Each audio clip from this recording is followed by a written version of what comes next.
He was there. No, he wasn't. Jaime Lopez will not be here. I don't know about Adele right now. Call the meeting to order. Normally, the first item on the agenda is approval of minutes, but Ricardo Harris is here. I'd like to introduce him. He's our newest member, having been appointed by the city manager, so welcome.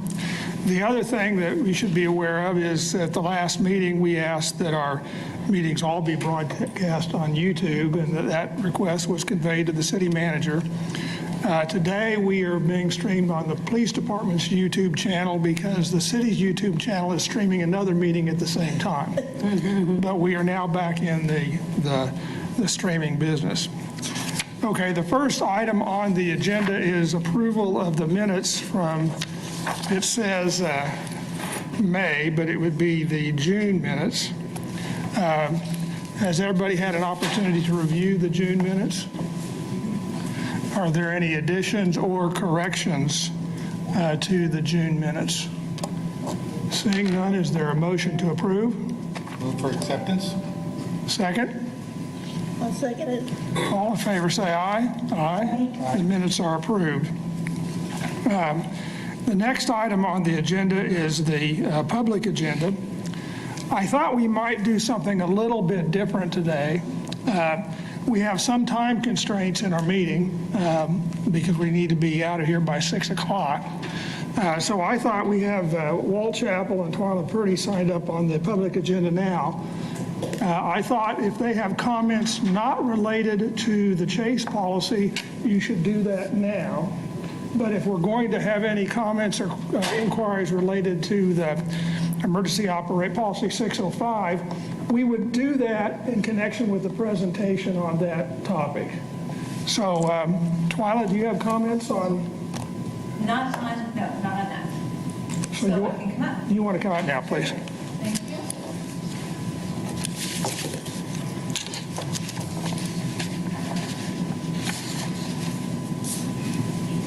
So, a lot of you guys know me. I've been coming to every meeting now since January.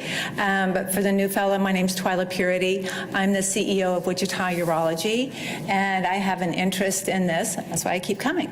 But I think my topic and my thoughts today are based on data. And in the 6 or 7 meetings that I've attended, I see that you're really trying to do good work, and you have a list of complaints to pick from, and then it's just a blind draw, right? We want to look at this particular case, and you don't necessarily know what you're getting. They have some nice comparative data here, but I want to suggest that maybe when you think about like these classification types or the data that you get in the nice summary, that Captain Nicholson does, maybe there would be benefit if you could see it maybe by bureau, right? Or the complaint breakdown by shift. Maybe some of the data makes sense if you were to break it down by number of years of experience the officer has. And if you go through some of these categories, they lend well to that sort of breakout. And then you might even compare it, over a period of time. I don't know any thoughts on that, but if you do with this sort of a breakout, I think you will find that patterns are going to emerge. Maybe, I don't know, maybe there's a commander who just has way more complaints than others. And then maybe it's a culture, within that bureau. Perhaps it has something to do with, the manager of a particular shift. So that might help you kind of focus in on some of the areas. And I don't know if the department or the folks who look at data within the department, if they have some of that breakdown. I don't know. I wouldn't necessarily expect you to know, how all the data is broke down. Well, I think it'd probably be the data that we provide. I think it's kind of a living document. So, right. A lot of things that we present to the board right now are based off of requests that they have, but if the body decides that they want to have it broke down by shift or bureau or officer's time on, that's definitely something that we can look at. And I can ask the folks in PSP if that's something that they can do. Yeah, well, yeah, and certainly, I know the request would have to come, from the board, but it was just something that came to mind because I live and die by data. I work for physicians, they're all scientists, all of their work is data-driven, running the practice is data-driven.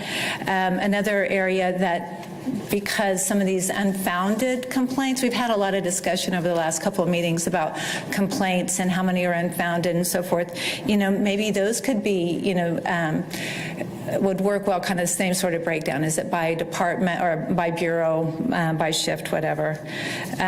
So that's kind of one thought. And so if you had maybe a different breakdown, then it might give the board, areas that you could focus on. And then shifting gears to kind of another topic, I saw, and I'm sure you all recently saw and heard that, the department lost one of the captains died recently.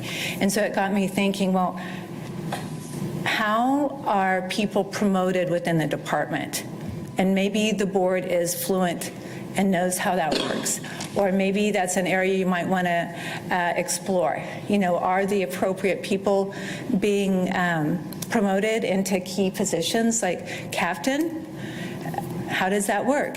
Is it one person's decision? Is it the decision of a group of folks? Are there specific criteria? So those, in my opinion, those two things kind of go hand in hand. And that's all I have for July. Okay, I'll be thank back you. in August. Thank you. Walt, did you have something on this topic or on a topic other than Chase's? I have some questions to ask, not under policy. That's correct. Right, I'm asking if you have something not related to 605 that Correct. you do it now. Thank you. Thank you.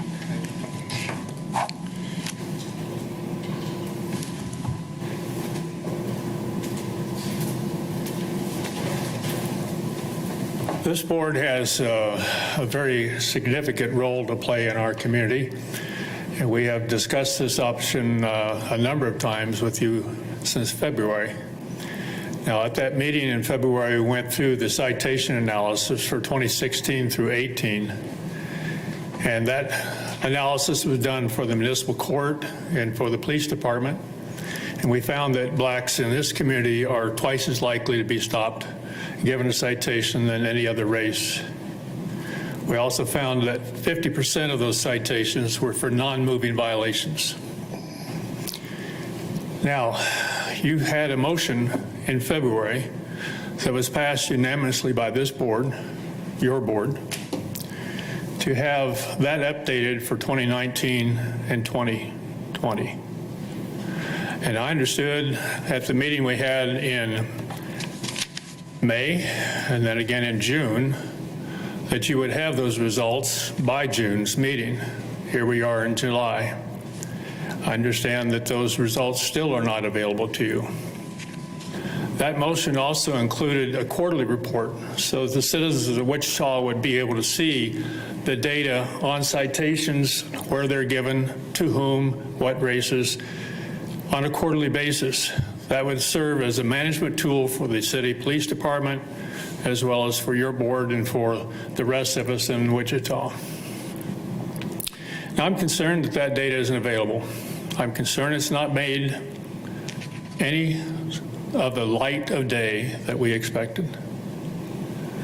The other thing I'm concerned about is that we had a request on the 29th of July of last year in a Zoom meeting with the city manager, with the city attorney, and about 25 other people, a request made of all of the expenses that the city of Wichita has paid to defend police officers in this city since about the year 2000.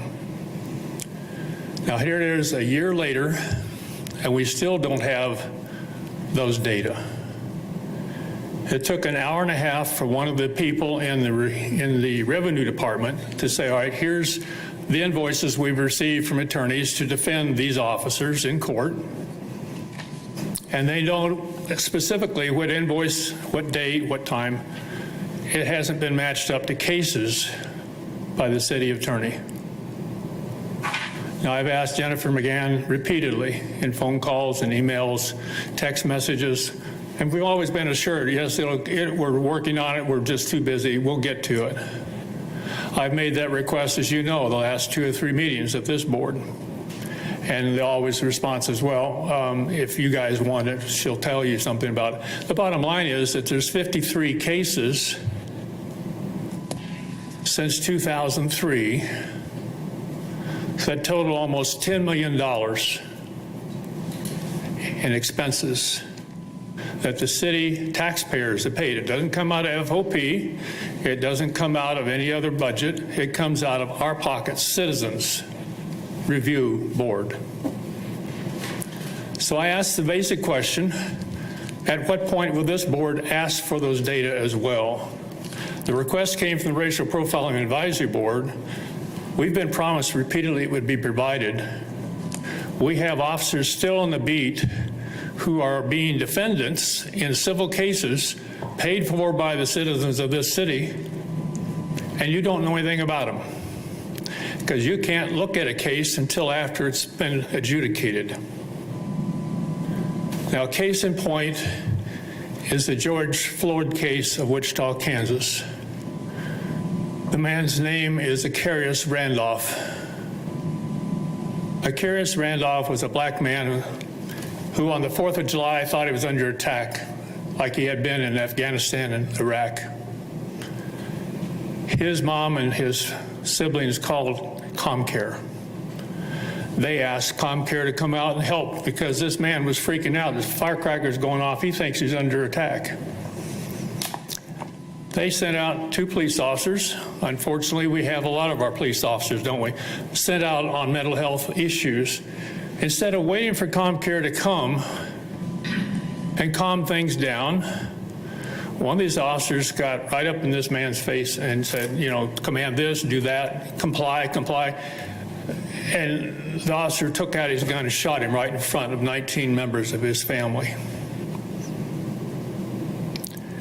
Now, I'm wondering why that case hasn't been settled or adjudicated in some way. Why is that officer still on the beat? Why do we have no information that's given to us as a community about Akarius Randolph? Now, last week, I understand that the Smart case was finally settled, $900,000. You had a case similar to that in 2005, $950,000. Officers sometimes screw up. Sometimes they get excited. Sometimes they do something very significant. Taking a man's life while he's in crisis should not happen in this city. I ask this board to please be more specific in your requests. Ask the city attorney to complete that analysis, share it with the public, and give all of us a chance to find out what's going to happen now with Akarius Randolph and his family. Those folks are in crisis still. They need counseling. They need to have some resolution to this case. It shouldn't be drug out and drug out and drug out. By the way, that case made it, Jay, to the Supreme Court of the state of Kansas. Supreme Court says, you got a case here, you better adjudicate this and get it settled. You can't keep delaying with one motion after another. And in the meantime, I would ask this board to please check on the officer that shot that man. Why is he still in the force? Why are we still not having that information shared with you and the rest of the public? We need accountability and we need transparency. Thank you very much. Thank you, Walt. That's the end of the public agenda for the first part. So as the board knows, we were initially planning to have the data on traffic stops at this meeting, but at the request of the chief, he wanted to make sure the data was verified and it was sent to Dr. Berger at WSU for analysis, and he could not complete the analysis in time for this meeting. So it was agreed to defer that to next month's meeting, and I got the department to assure me that Mr. Chappell would be provided a copy of the data in advance of that meeting so that he would have an opportunity to comment on the data at the same time it was presented. So that's the status of that request. The next item on the agenda is a staff report update. Captain? Before we go to that, Mr. Chair, could I make a comment? Sure. Thank you for clarifying where we're at on the Racial Profiling Board's request for data. The second part of your presentation, Doctor, dealt with a lot of matters that are still being adjudicated. And by ordinance, we're only authorized to examine incidents, complaints, and actions that have been resolved and are not subject to judicial review. So perhaps your comments are more appropriately directed to council, city council, in regard to maybe modifying the ordinance to give us the power to delve more deeply into some of those matters. All right, thank you, Captain. Okay. So statistics for complaints are received June 21st through July 15th. We had a total of 16 external complaints and 3 internal complaints. Classification types will be 1 was excessive force, 9 were improper conduct, 6 were procedural violations, and 3 were unnecessary force. And you also can see on the sheet as far as on the disposition and finding. And there was also another sheet that I think Twyla had asked for as far as the breakdown as far as the disposition on the cases by month. That should be in the forms that you guys have with your graphs. So.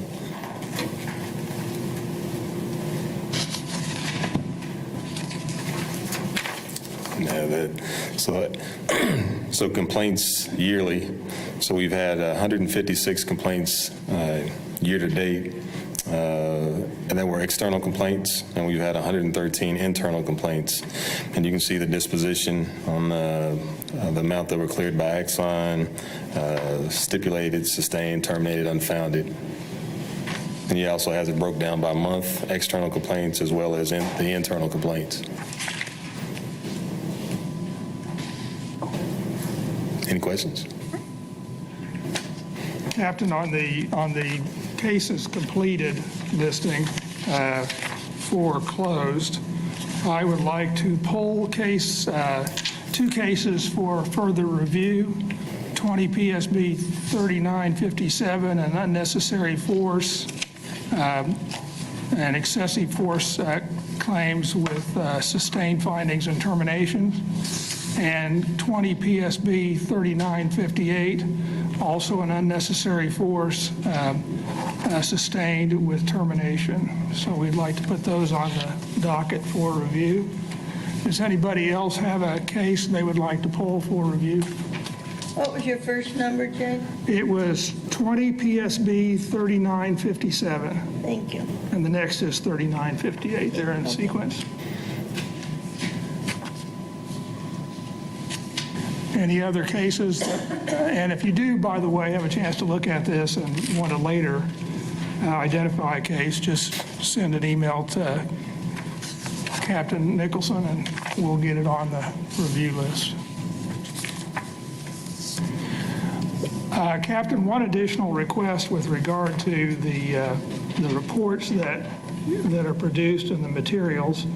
It has occurred to us, I think, that one way we can supplement the minutes and provide more clarity as to the kinds of information we were reviewing is if we take the packet that's prepared for each meeting and append it to the minutes of that meeting. So that we'll have, it's already done. I mean, so we can just, if we just did that way when they're posted, the community can see whatever PowerPoint presentation or whatever the summary of the individual cases that have been presented for consideration. That'll all be in one place. I think that would be helpful. So in addition to the minutes, you also would like the packet attached to each? Right. I mean, this packet prepared right here, which has the documents that you were referring to. Okay. I think if you attach it to the back of the minutes would help cause people to understand the scope of the information that we're reviewing. You guys will make a formal motion so we can add that to the minutes? All motion? So moved. Is there a second? I second. All in favor, say aye. Aye. We have decided it. Okay. Thank you. Any additional questions on the staff report? Vince has a question. Just as a point of order, the May agenda and the June agenda still aren't online. Maybe we can get a hold of Charlie and get that up. All right, we have, and there's some minutes that are still missing on the website too, and We'll check on that. we need to fill in the blanks. All right, let's go on to the item number 5, Sergeant Lemons. Actually, we're going to skip ahead, and we'll go ahead and start with the pursuit policy. Sure. And Lieutenant Lang, who's one of my supervisors at Patrol South, he's going to come and talk about our policy 605. I did have professional standards pull some numbers. And if you guys want additional numbers, I'll get that. But the Lieutenant Wareheim had to pull these by hand. So in 2020, Wichita Police Department had 461 total pursuits. And the data that Lieutenant Wareheim collected for us were just that she had to retrieve by hand was the reasons they were initiated. 284 were for traffic violations, 11 were suspicious characters, 26 were suspect other, 82 were stolen vehicles, 5 were robbery suspect, 4 were where we were assisting other agencies, 13 were DV suspects, 4 were burglary suspects, 2 were homicide suspects, and then 28 were unknown. Lieutenant Lang will be coming up now. Unknown? Unknown reason why there was a pursuit? It just happened? Good evening. My name is Lieutenant Matt Lang. I work out of Patrol South. I'm a 4th-shift supervisor.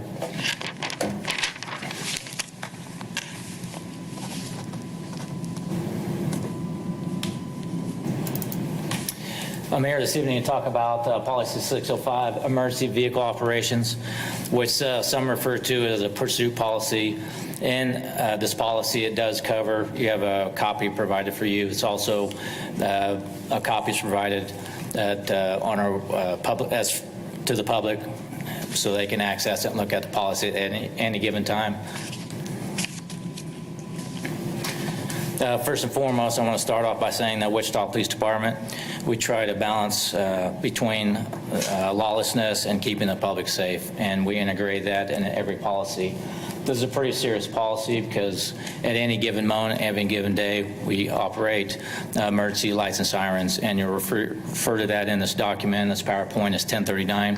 So that's police jargon. Anytime I say 1039, it means emergency operations, emergency vehicle operations, lights and sirens. So I'll just start off, I'll read this first too, then I'll highlight what this policy means. So there's always a purpose behind every policy that we have. So the purpose of this policy is to establish guidelines for sworn employees of the Wichita Police Department to follow when operating a departmental vehicle in an emergency response or pursuit situation. And I know as a trainer myself in emergency vehicle operations and control that our officers go through extensive training, not only knowing the policy frontward and backward, but that's integrated into our training as well. They go through a precision driving course as well as a driving simulator to simulate police pursuits so they can have that experience. So the policy, emergency vehicle operations present hazards and risks that can be life-threatening and should be conducted only in accordance with the provisions of applicable law and Wichita Police Department policy. While it's a duty and responsibility of department personnel to apprehend offenders, officers should use discretion, we use that word a lot, in emergency vehicle operations. Officers should also continually use discretion in evaluating the benefit of immediate apprehension compared to the risk of property damage or personal injury to the pursuing officers and the general public. Ultimately, each emergency response and or pursuit will be judged upon the reasonableness of participants' actions. The department will make every effort to provide continuing training regarding this policy. Then this, I've highlighted some of it. Our policy is 11 pages long. It's provided for you. So I'm just highlighting it due to time constraints, and I thought was important. So I'm going to highlight some of these so it's to provide clarity about this policy. So we have the policy gives authority to operate as an emergency vehicle. Then there's that definition 1039 with lights and siren.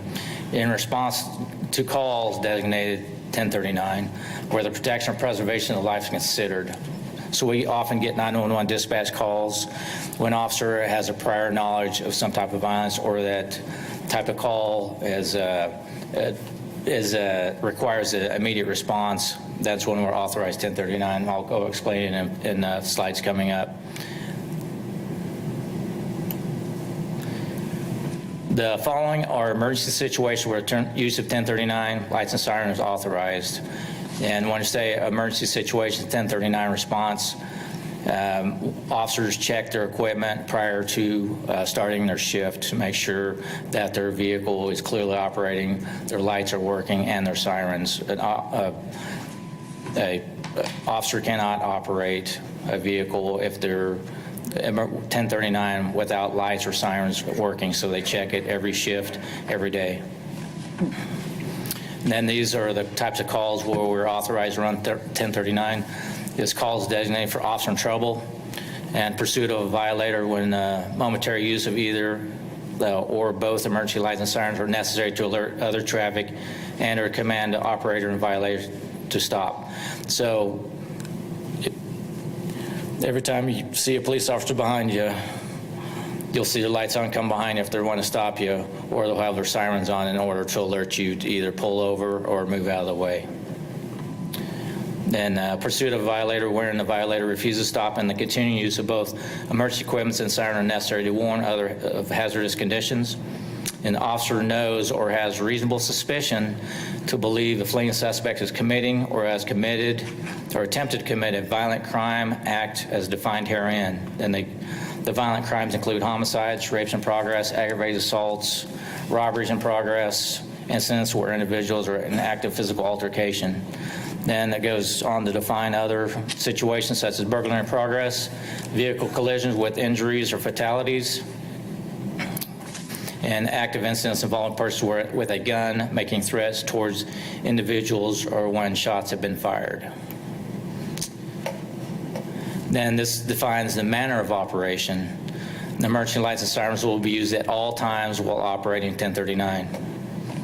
And then it is our policy to keep these 1039 responses at a minimum and end them at the earliest time possible.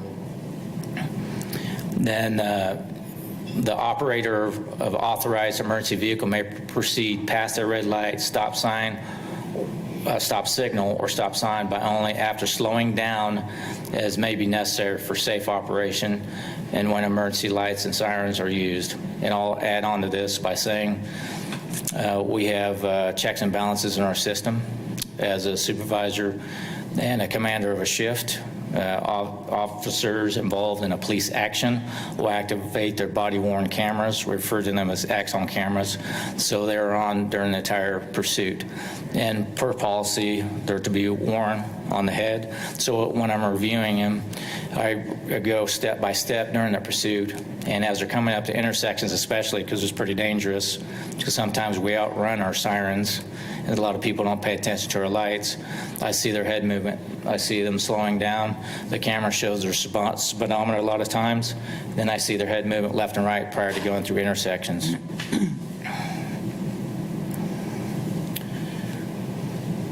And no authority exists to drive contrary to traffic regulations if lights and sirens are not being utilized. I have to emphasize that a lot with officers because they don't realize it in anticipation going into a call. They don't realize sometimes how fast they're going. So we're only authorized to exceed or go drive contrary to traffic regulations when lights and sirens are used.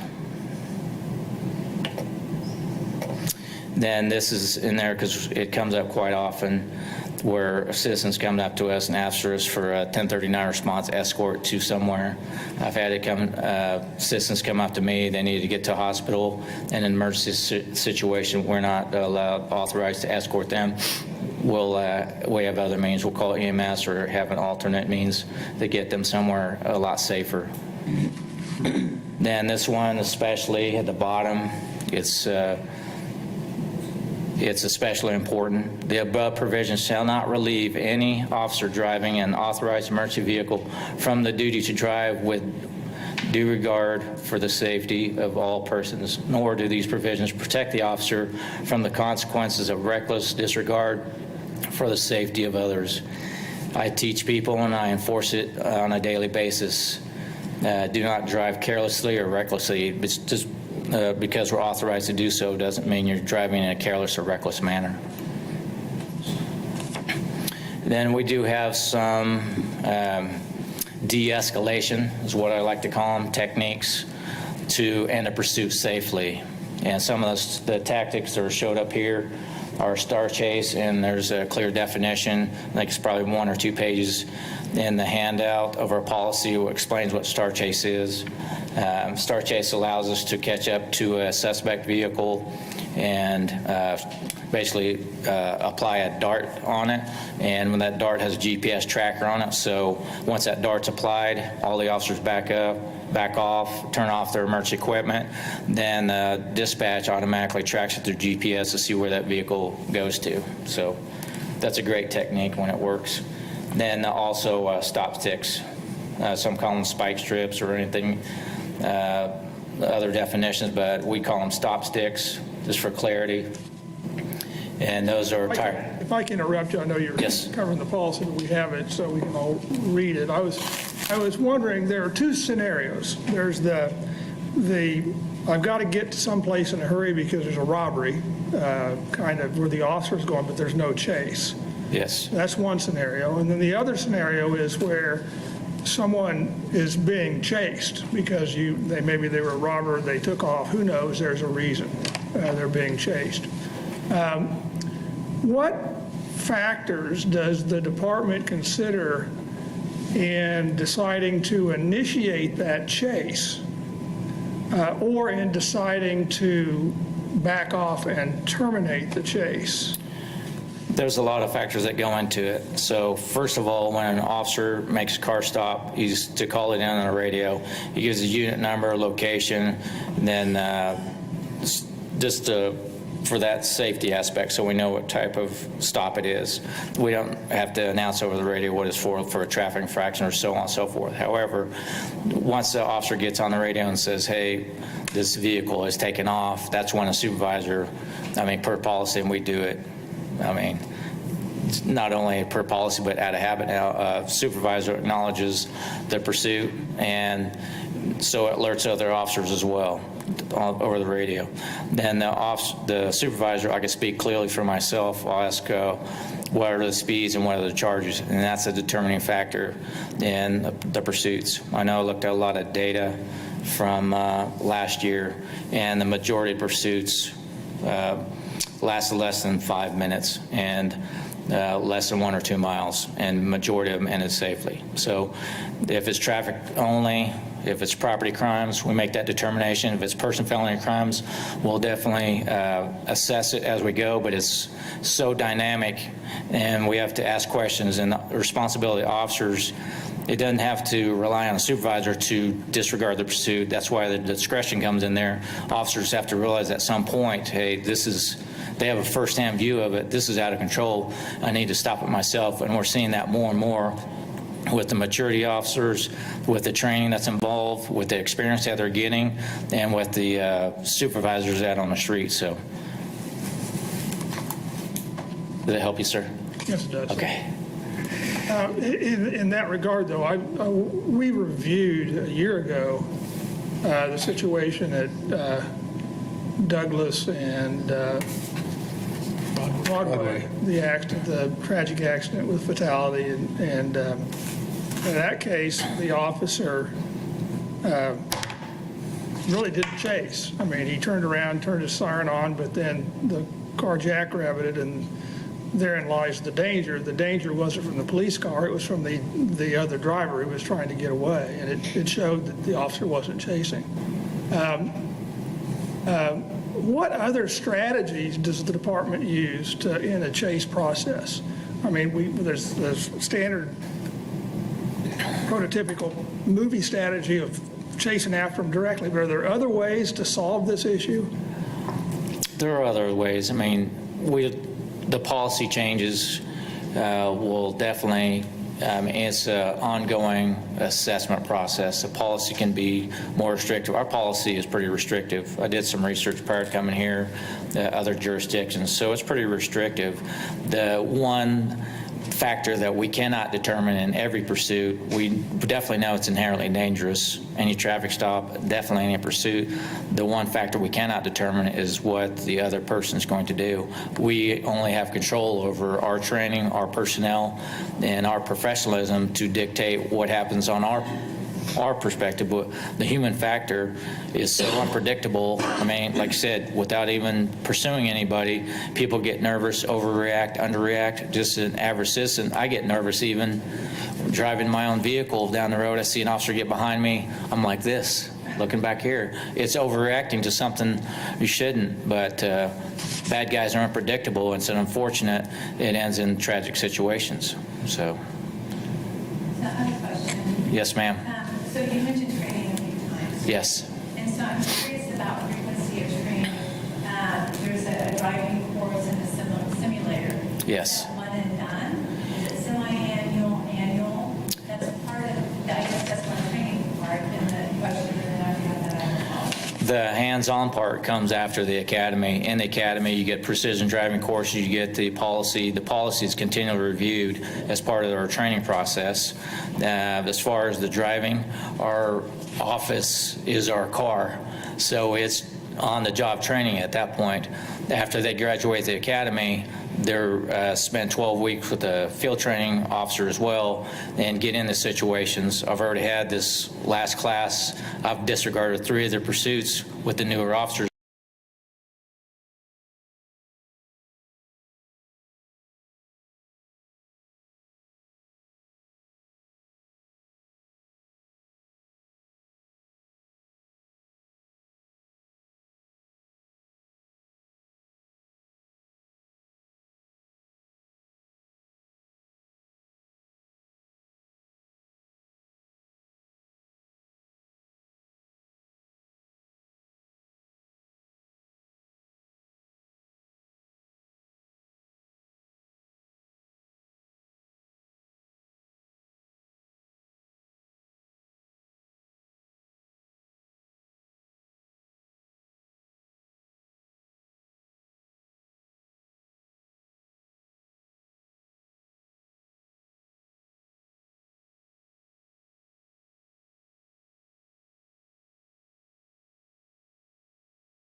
answer some of that. So as you know, we review the policies, every 6 months? About every 6 months, we review the policies. I know you said, has a policy changed over the last year or so? I know that this year we had implemented a new system. It's called Star Chase. And so we added that to our policy, and I think you can see that on the policy 605, that where we had added that verbiage into that. So if, as things change, if there's things that we can improve on, we review those, every 6 months and see if we can do our job a little bit better, or if there's technology changes. So whether it's stop sticks, Star Chase system, or whatever the technology might be, we try to add that into the policy. But in the main, the procedures have been pretty consistent over the last Yes. 4 or 5 years. Yes. Other Yes, questions? Bart? yes, ma'am. What was the number that you said of traffic related pursuits? In 2020, traffic violations for reasons initiated, it was 284. So I looked up a report by the International Association of Police Chiefs, and it said that 91% of all police pursuits around those nonviolent crimes are over nonviolent crimes like those kind of stops. My fear, and the reason why I even asked Mr. Fowler about this policy, was because I was concerned about that poor woman that was killed during a police pursuit. I actually know a friend of mine that was really injured badly because of a police pursuit. Obviously not the police's fault that this man did that, but should police chases even begin if it might put the public in danger based on what the other officer said about we don't know how these people are going to react. If it's a nonviolent crime, should we be pursuing them and putting the public in danger? And thank you for your comment. And I think, like Lieutenant Lang had mentioned, we try to weigh the preventing lawlessness with overall safety of the public.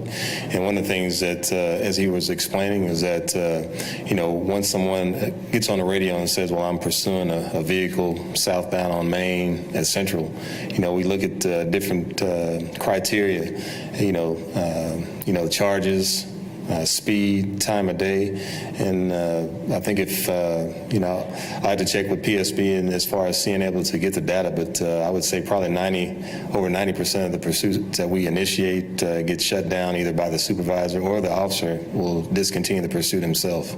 But I do agree that pursuits are dangerous, and the data from the IACP and all that also would back that up. So I would agree with that. Other questions by members of the board? I was curious about the Star Chase. You mentioned that. That's shown to be effective at work? Well, when you have technology, there's always issues. So we had one of those systems in my bureau, in South Bureau, and we also had one in the East Bureau. And I'm not sure on the exact numbers. I could probably get you the data, but so what happens is, the officer gets behind a vehicle, or they are in a pursuit, and so there's a little dart that's in the grill, and so there's a warming system there's glue on this little dart, and once it gets to a certain temperature, the light goes on and says that you can shoot the dart. Well, the issue that we were having is that we were having about a 90%, over 90% failure rate with missing. And so, it's, in training, when you're driving just straight behind a vehicle, it's pretty easy to put that dart on somebody. But, when you get into an urban setting, people are weaving in and out, the officer's driving, trying to talk to the supervisor and all that, those sorts of things, it didn't really prove very effective. So I don't think that we even have any more of those systems that are operational, but we did try for that to work, and it wasn't effective. So did y'all discontinue the use of the Star Chase? Well, the units they were purchased with a grant, and both systems broke down, and so we just made a decision that it was cost prohibitive to get those based on the results that we were getting from the system. Yes. Captain, you have a bottom line question maybe you can answer for us. You come to a vehicle stop. You've got Axon video, you've got a call in already to dispatch, don't you? Description of the vehicle, license plate number, Yes. before you ever get out of your car, is that correct? Yes. Okay, so my question is, why would there ever be a pursuit of anybody in Wichita, Kansas, if you already know who owns the car, what its description is? You can pull them over some other time. Why do you have to chase them? And that is one of the things that we take in consideration. So if an officer is out doing his normal riding his beat and he initiates a pursuit, if once he calls that in, we have a tag, it's a minor issue, a traffic violation or something, we'll discontinue that. And then if we have an address, the officers can go by that residence and wait until that person shows back up the house. So that does happen quite often in a lot of the pursuits that are initiated here in Wichita. Chasing people through our streets, exactly. I don't see the purpose of having that on a traffic stop. This case out here at Central and West at Mays, you knew who the guy was. He had been involved in some robberies. So why even pursue him at all? You knew where the guy lived, probably had all that information. He's charged through an intersection, kills a lady. I don't get it. Why pursue him at all? I'll tell you, the Kansas Highway Patrol has investigated that case, and I know we're also having an internal review with our PSB section, and so I know that a lot of those questions will be determined and answered in our internal investigation. Can that be part of your policy? Well, I get that. Can you just say, guys, have some discretion. Don't just charge and put your pedal to the metal. Good answer. Can we do that? I'd encourage you to go online and do some research on policies that no chase policies. There's only one real major city in the country that has that right now. So I just encourage you to do the research on your own and see what the results are for those types of policies. But that is, we at the police department, we all value the input of the community. If that's something that the community would like, we can always look into that. But we also, like was mentioned before, we try to balance, preventing lawlessness with the safety of the community. So we're always looking at that, and we realize the inherent dangers of police pursuits. So. So Captain, on that topic, how do edits get made to this policy 601? One of them that to me, well, it's just me, but, emergency situations for the use of 1039 is authorized a burglary and process with suspects on the scene. I mean, so what if by the time we get there, they probably won't be there. And that seems like, a pretty common sense one that could be marked through. Well, and Twilight, and I'll tell you the reasons for that. If someone calls and they says that there's someone, because basically what a burglary is, you call the police. You wake up and there's people inside your house. That's what. Yeah. I thought like if you saw somebody went into the building or something. No, so we're talking about like a burglary with someone who has called and they said there's intruders inside the residence. Sharon wants to give a question. Yes, ma'am. Well, I have a comment kind of, and first off, this Starship thing that you talked about, you said it's broken. Will it be taken out of the policy? Yes, when it gets reviewed again, most likely it'll be taken out. Okay, that was just a housekeeping issue. I just wondered. My other thing is,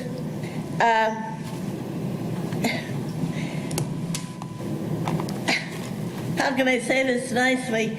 I'm sorry, but if somebody's breaking in my house, I want you there pretty darn fast. And if somebody stole from me, I'm sorry, I want you after that guy. And, that's why we have sirens. And I've been in situations where I've seen people go right through the light, and usually it was an ambulance, and the ambulance is right there, and I'm like, where's your head?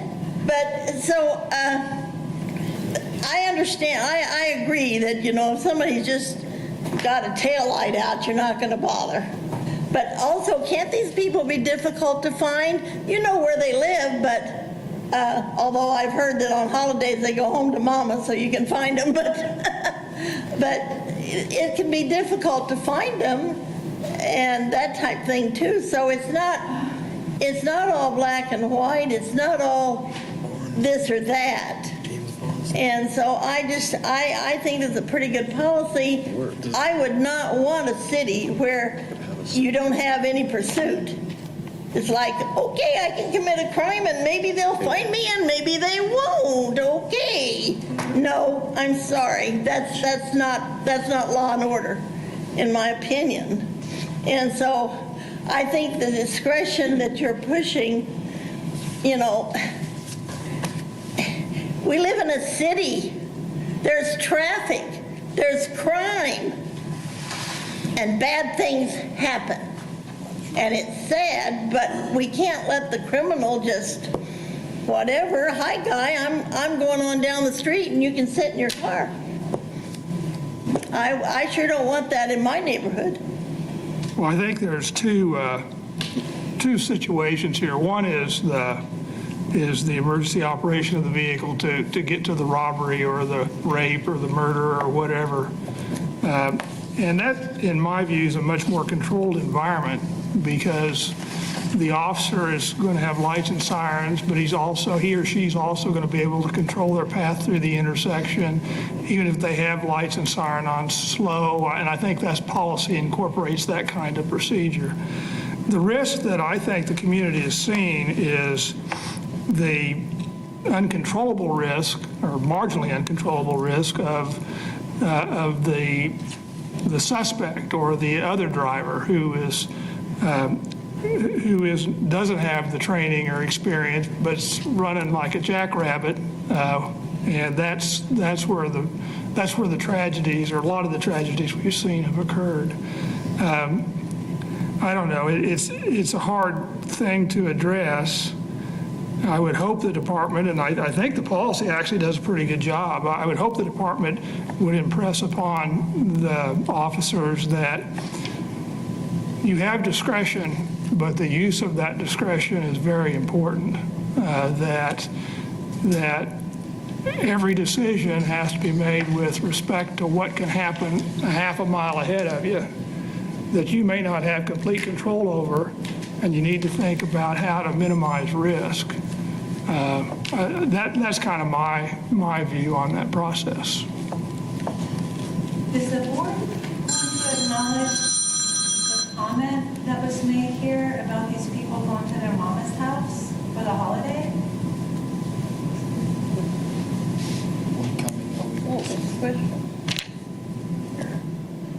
No? Any other? So, Captain Nicholson, you had said at the beginning, before the presentation started, you went through some numbers pretty quickly. Is that something you could email out again to the board? Yes. I tried to jot those down and I couldn't keep up with you. Yep, I can get those to you. I'm curious about those. Yeah. Yes. Thank you. Go ahead. I have a couple questions for the lieutenant about the pursuit tactics since Star Chase is going out of there. I didn't see any mention of the pursuit intervention technique, also known as pit maneuver. Right.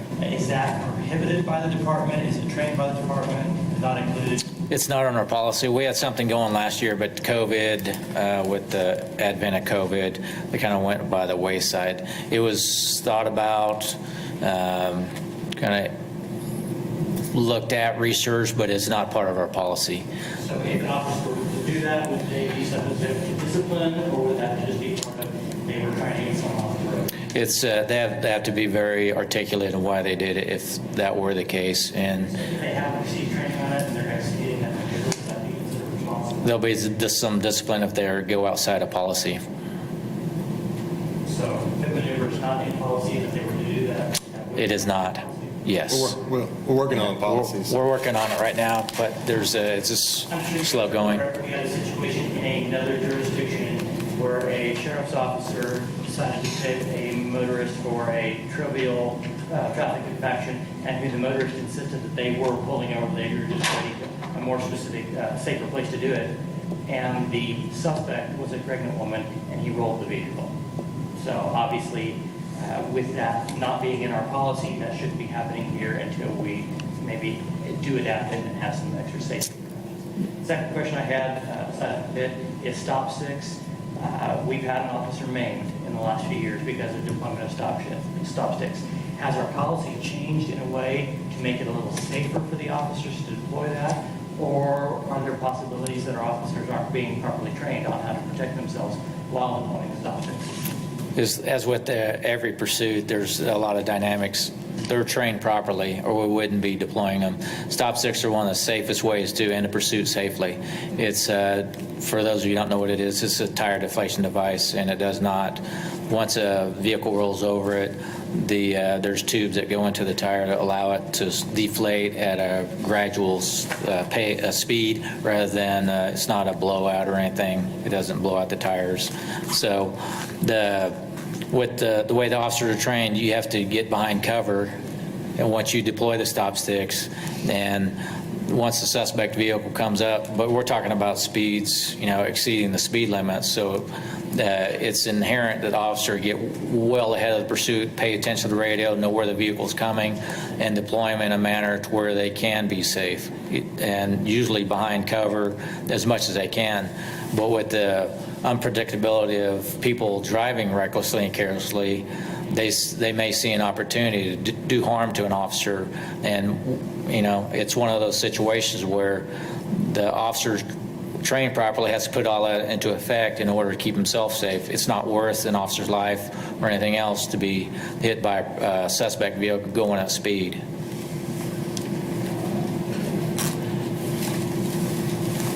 Any other questions for the officers? Is there any, we've already had public comment on this, is there any other public comment on the policy that hasn't been made? Would it be this board, or would it be city council where we would need to make recommendations to change the policy on there is no more vehicle pursuit or nonviolent crime? The board can make that recommendation, of course, city council can too. Would this board be interested in making recommendations based on the data provided or future research that could be provided? The officers have both said it's a inherently dangerous, pursuing is dangerous. They both said it's dangerous. Even the stop sticks could potentially be dangerous. Would that be a recommendation with more data and discussion that this board might be interested in making a recommendation for? The board can certainly consider that. I don't know that we're prepared to do anything on today. I understand that, but would that be a recommendation that you would be if you had enough data to? It absolutely would be the scope of our assignment, and we could. Thank you. Thank you. Any other comments or discussions on this policy? If not, thank you, Lieutenant. Captain, it may be that we should defer Sergeant Lemon's presentation to another meeting. Actually, I don't think his is going to take nearly as long as the pursuit policy, so. All right, because we also have 2 cases to review, so I didn't know how long those would take. Those are pretty short and sweet. All right, well, why don't we go ahead and Sergeant Lemon. Sergeant Lemons is going to come up here and he's going to talk, give an overview on how the department conducts investigative inquiries on departmental personnel.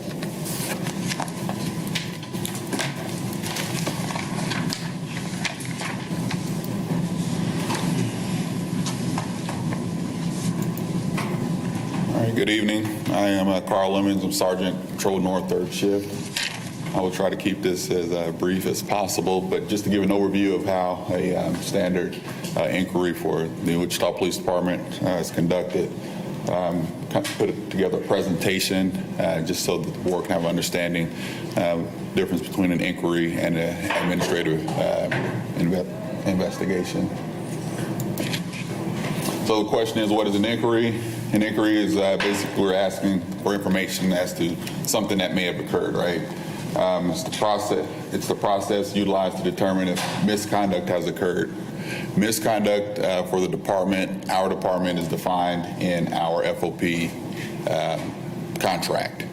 Misconduct is any violation of WPD policy, training, standard operating procedures, otherwise known as SOPs, ethics, or conduct of law and laws.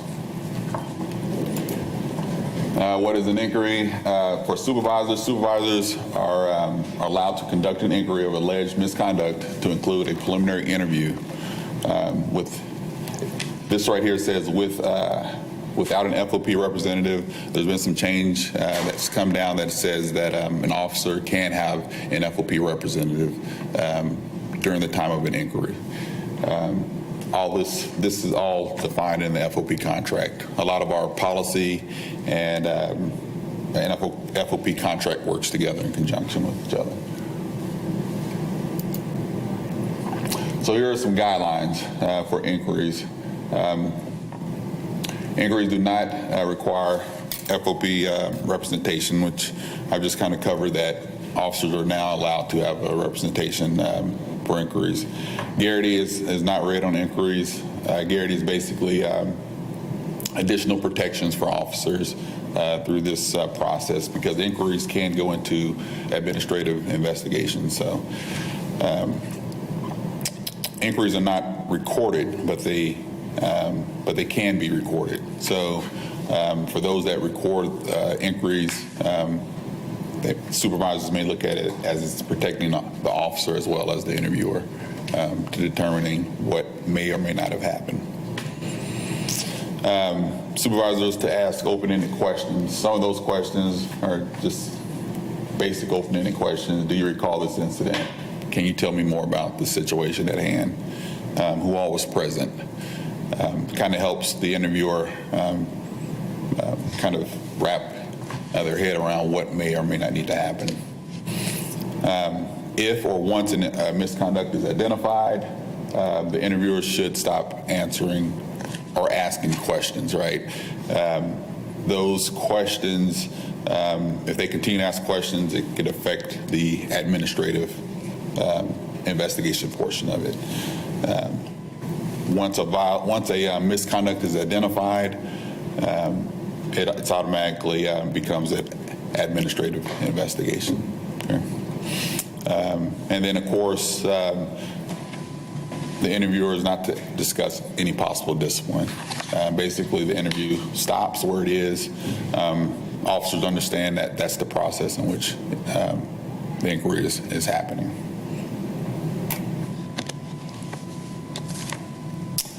How to inquire into misconduct. Again, covering if a clear policy violation has occurred, the interview is supposed to stop, right? And then there's some steps that needs to be followed regarding that. The person conducting the inquiry is to notify their immediate supervisor, either via email, phone call, or in person.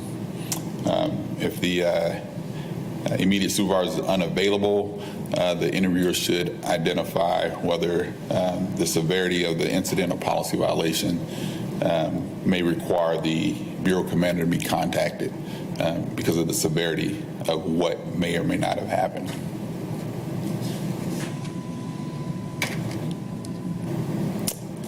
How to inquire into misconduct.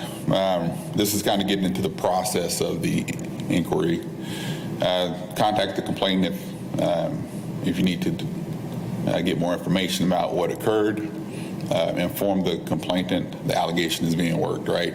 We all want, if there's a complaint, we want to know that our complaint is being handled or being addressed. So those things are very important at the beginning of that inquiry. That could, go into an administrative investigation. The person that's doing the interview will review all documents. That includes police reports, Blue Team, CAD. CAD is basically all information that comes in from dispatch and Axon or Blue Team.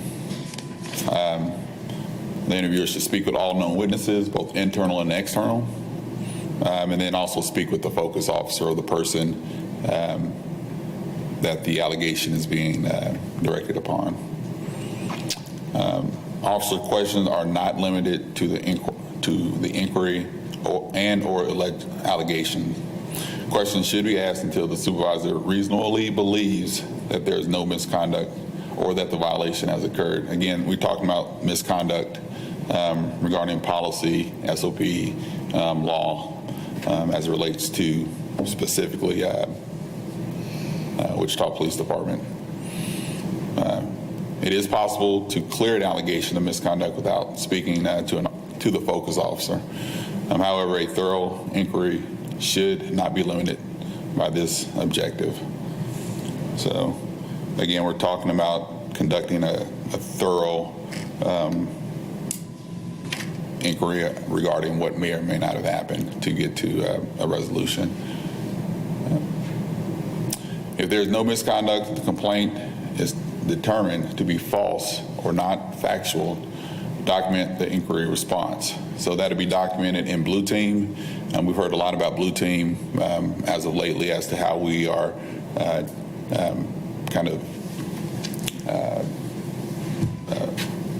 putting information into a system to see whether or not if something occurred or not. Unfounded, it should be documented either as unfounded, which allegations are there, or allegations are false or not factual or exonerated. The incident occurred but was lawful and proper. And inquiries also can be cleared through Axon or Blue Team as well. As I mentioned before, the FOP contract and our policy are kind of work together. This one here just talks about CN Policy 901, which is our administrative internal investigation policy. And that also that, with that being said, to notify the Bureau Commander if misconduct or violation has occurred. The Bureau Commander would be the one that will determine the correct process for the disposition. Acts which initially come to the attention of the member supervisor shall be investigated according to the following criteria. And all of this is found in our policy 901. If the penal code for the highest alleged violation is either A, B, or C, the member Bureau Commander or his or her designee shall ensure that the incident is completely investigated unless the Bureau Commander requests and receives approval from the Chief of Police to transfer the complaint to Professional Standards Bureau through channels for investigation. Also, if the penal code for the highest alleged violation is either D, E, or F, or if the allegation involves a use of force, the member Bureau Commander or his or her designee shall ensure that initial investigation of the complaint is conducted, then forwarded an investigative report to the Chief of Police through channels. The investigative report shall contain a concise explanation of the allegations and include any supporting documentation available at the time of that report. So basically, it just comes full circle. One of the notes is that internal administrative investigation conducted by Bureau Commanders shall be professional standards that conducts administrative investigations. Professional standards may delegate this function to supervisors at the rank of lieutenants or above. Administratively, investigation shall include the investigation of complaints against an employee by citizens or fellow employees not amounting to a violation of criminal laws or alleged violations of the criminal laws where violations where only an administrative penalty may be imposed. We talked about coaching and mentoring. You heard that through Lieutenant Lane's last presentation. Coaching and mentoring is not considered discipline. Coaching and mentoring does not require an administrative investigation before being utilized. Coaching and mentoring can be utilized to resolve minor violations, right? Things that young officers, for instance, they may need just a little bit more guidance on. You can coach and mentor them and it not be a violation of policy.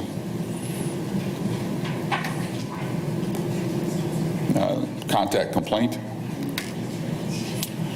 Call a complaint to advise them of one of the following. So when you initially start that inquiry, an active administrative investigation, interview, if investigation is authorized by Bureau Commander. Coaching and mentoring, you're going to inform the complainant matter will be addressed administratively through coaching, training, or mentoring, or unfounded or exonerated allegations. Inform complainant that no conduct was observed their complaint and the inquiry is being documented, and compliment them for their courage to come forward with the complaint, and encourage them to do so in the future. In conclusion, the person that's conducting the inquiry are to not have any conversation about the incident or possible discipline outcomes at the time of the inquiry. They're to write a summary of the inquiry to be forwarded to their captain, which will eventually be forwarded to the command staff for review. And then the reminder that captains are above the only ones allowed to give direction to the final disposition on how complaints will be handled. And then it kind of goes through just the active administrative investigations, complete investigations and submit through channels, coaching and mentoring, summarize inquiry in an email or blue team, and forward it to the Bureau Commander, unfounded, exonerated allegations, summarize inquiry in an email or blue team, and forward it to the Bureau Commander. This process here basically is helps new supervisors deal with inquiry and things that may require an internal investigation, but there's not enough information to determine whether or not. And it kind of standardizes for new supervisors a way to go about it so that it's uniform. Any questions? Any questions? Yes, sir. Is the supervisor conducting the investigation always in the officer chain of command, or can it sometimes? Not always, no. The supervisor can get some type of complaint and take that initial complaint, get all the additional, first-hand information, and then forward it to their lieutenant, which then goes up the chain, depending on what the complaint is. But again, the violation is whether it be A, B, or C. All right. Any other questions? Thank you, Sergeant. Thank you. Yes, sir. Can you tell us, you talked about inquiries, and you're using that as a different definition than investigation, is that correct? So again, the inquiry is is to determine whether misconduct has been violated. That misconduct, as defined in our FOP contract, deals with violations of policy and procedures, standard operating procedures, regulations, code of ethics, laws. So you have external and internal complaints, and it seems to me like you have 265 so far in 2020 that were external complaints. This may explain why so few of those are actually sustained. You only had 1.5% sustained in 2020. Is it because they did an inquiry and decided there's nothing here? It never was really investigated? How does this work? So inquiries, again, that's to determine additional information as to something that may have occurred. If we know that there's a definite policy violation or a criminal incident that may have occurred, it goes immediately to administrative investigation. An inquiry is just to gather additional information. So that would be internal complaints primarily. But from the citizens, it seems like if we say, well, there's nothing here, that report just goes up the chain of command and never gets sustained, and complaint that goes out, nothing here, don't worry about it. Yeah, well, the citizens should be contacted as to or informed that the inquiry is being, their complaint, because it comes in as a complaint initially, that's being looked at, and they should also be contacted when it's resolved as well. I understand, they get it at the end, but it appears that most of these are through inquiry, not investigation. Through initial inquiry, found not to be founded, and therefore not investigated.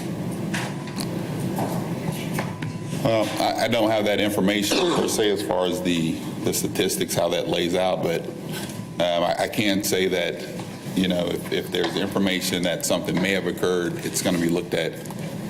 If something has occurred, then it goes through a different chain, which will go up to as a administrative investigation.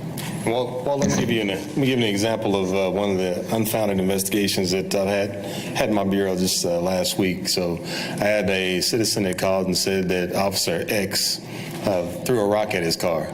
Officer X was in military training in Salina, so he wasn't even at work. So obviously, when I got the complaint, it was very detailed. He said that he passed Officer X, and that this officer threw a rock and hit his car. And then we get it, and so obviously we look at it. I had my supervisor look into it and see if there was factual foundation for that, and then found out that the officer was actually in the National Guard up in Salina for that weekend. So we informed him that it didn't happen, and then come to find out that the person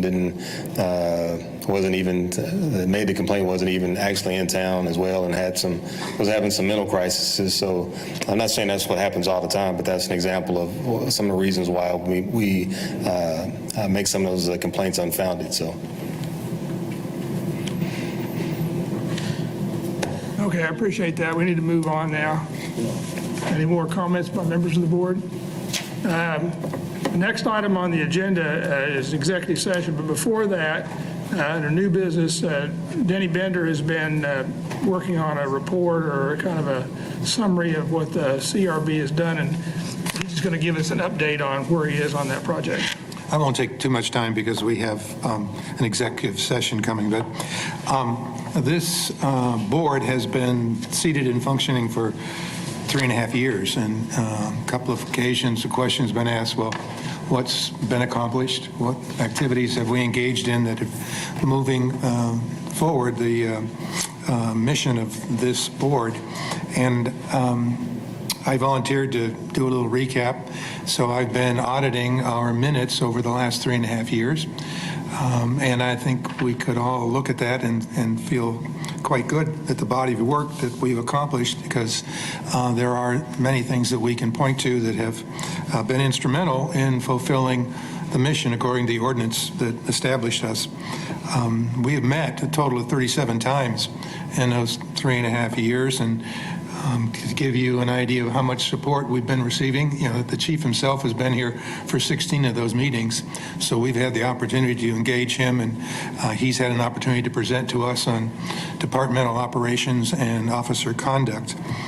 One of the purposes of the Citizens Review Board was to give the public an opportunity to make known their concerns and to present to this body, and that's happened on 14 different occasions that we've been in session, and 11 different individuals have spoken to us 25 times. One of the primary responsibilities was assisting in reviewing WPD policies, and we've examined and commented on 6 actual policies and really reviewed one of them twice, the one on juvenile arrest. But the majority of the time has been spent on looking at complaints and investigations, both internal and external. And we've been well over 500 of those that we review, as you saw today, on the monthly statistics, and have an opportunity to call from the closed investigations particular cases that we feel we want to know more about. And on 27 occasions, we've gone into executive session to review the circumstances and the outcomes of the internal complaints or the external complaints brought by citizens. And only on 3 occasions did we really reach a point where we felt it was appropriate to comment on the resolution of those complaints, and they've been duly recorded in our minutes. And then throughout our meetings, we've invested a great deal of time in understanding just how a Metropolitan Police Department functions. So we've had the benefit of meeting with various departments of WPD and hearing presentations from them, as well as other governmental agencies on matters impacting law enforcement, policy, civilian board operation, and WPD services and officer conduct. There's a long list of those that will be in the final report. But some of the more salient contributions, we were able to recommend language and work with the chief on recommending a practice for releasing information on officers involved in incidents. We clarified the language that was being communicated to complainants so that the literature and the conclusion letter that goes out is more definitive, helps them understand. And we've endorsed the request of the Racial Profiling Citizens Advisory Board for additional statistics. And we requested that the public have greater access to our meetings. It's exemplified by the streaming that's going on today. And we've discussed, we haven't really acted on the confidential nature of Wichita Police Department disciplinary procedures and records, and we're still engaged in that discussion. So those are the highlights. The final report will provide more detail, and I need to audit and verify some of my initial findings. All right. Thank you, Denny. Thanks, Dennis. It's time to go into executive session. It's 5:30. We need to be out of here by around 6 o'clock because there's another meeting coming in after us, so we're going to have to push it. I move that the Citizens Review Board recess into executive session for 25 minutes to receive information on case numbers 21 PSB 2239 and 21 PSB 1160 to discuss personnel matters of non-elected personnel and to protect the privacy interests of identifiable individuals. And the board will reconvene no earlier than 5:55. Is there a second to the motion? Second. All in favor, say aye. Aye. We are in executive session. Thank you.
somewhere I need to be.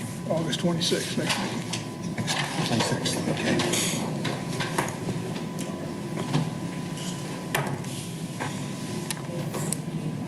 All right, we're going back into public session. In the executive session, the board reviewed the two cases and determined that no further action was needed. We've already covered new business with Denny. Vendors report, is there any other item of new business? Jay, I have a recommendation for adding to your, the thing that you read before we go into executive session. If you could add something like, if you're not in the executive session, please leave within 60 seconds or something, so that we can value everyone's time. Right, Let's add some kind of a decent time that conversations can happen out in the hallway. No, I understand. We kind of had a little. Well, it's happened a couple of times. Yeah, I also would recommend we might offer some time for the board to ask questions and then throw it to the community, and that way it's clear, because right now it's kind of going back and forth, and that throws me a bit off as a board member. I want to give space to the community, but I also don't want to overtake them, so if we could. I struggle with that because of, we have some good questions from the community and good input, but it does seem disruptive at time to time. And I was going to ask how the board wanted to structure that, if we want to be more aggressive or, more restrictive. I'm on a district advisory board for the city, and I think the way they do it, they allow the board to ask a question, and then they will say any comments from the community. So the community can still ask questions, but it's separated, and the city council person just makes space for now's the board's time to ask questions, and they get the first chance, and then the community gets. I think that's a good. I'm happy with doing that. Maybe we can try that and see how it works. I know we've been pretty open, and I think I've liked that approach, but as we get more people and more questions, that kind of throws off our time too, and we don't get to our agenda items as well. No, Yeah. I appreciate that, and I'm glad you made that comment because I don't want to feel like I'm cutting people off. Sure. No, we don't want to. Yeah, we don't want that. Discourage the public from coming to our meetings. Right. Well, I had the same concern, but I just didn't say anything because sometimes I can be kind of. I'll try to be more proactive at channeling the discussion. Yeah, it's not easy. And I appreciate your help on that too. If there's no other new business, our next meeting is currently scheduled for August 26th, I believe. Everybody okay with that date? Good to go. Yep. All right, and I assume same time, same place? Same time. All right. Is there a motion to adjourn? So moved. Second? I second it. All in favor, say aye. Aye. Thank you. All right. See ya. I can reach you.